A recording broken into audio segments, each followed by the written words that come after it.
Ayan o. Lakad tayo dito. Punta tayo dito sa aming old house.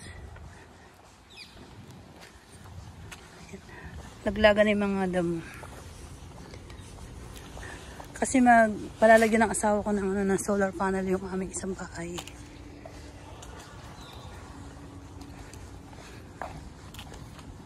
So, andun yung maglalagay. So, nakasabi. Tapos ako naman, nanggaling ako ng pharmacy. Lumay mo. Ay, yung weather, parang uulan.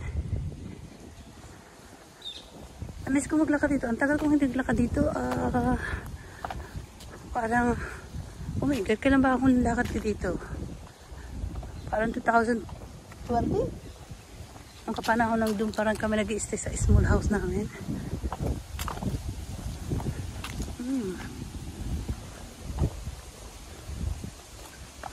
Malapit lang sa sentrum din to yung bahay namin ito. Kasi yung Stat Heart doon.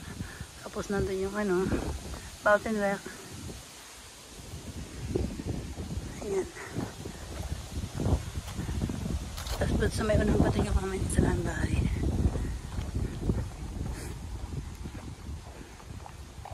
So, video tayo. Ayun. Hindi pa ako nakadaan sa na yun. Sa ilalim na yun.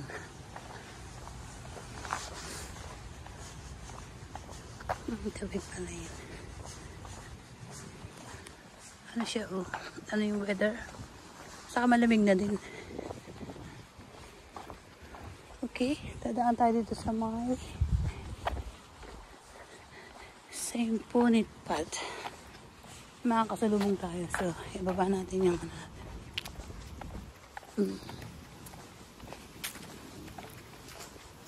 Ganda rin ang bahay na yun. Yung mga aso. Ayan o. Ang ganda rin ang aming dito pala. Lugar.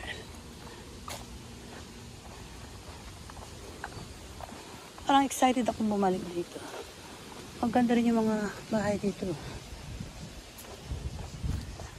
So,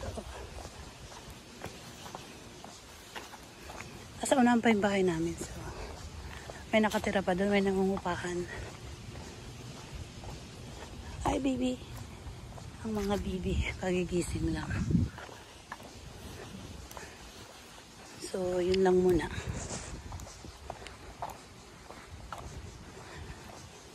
Continue lakad tayo.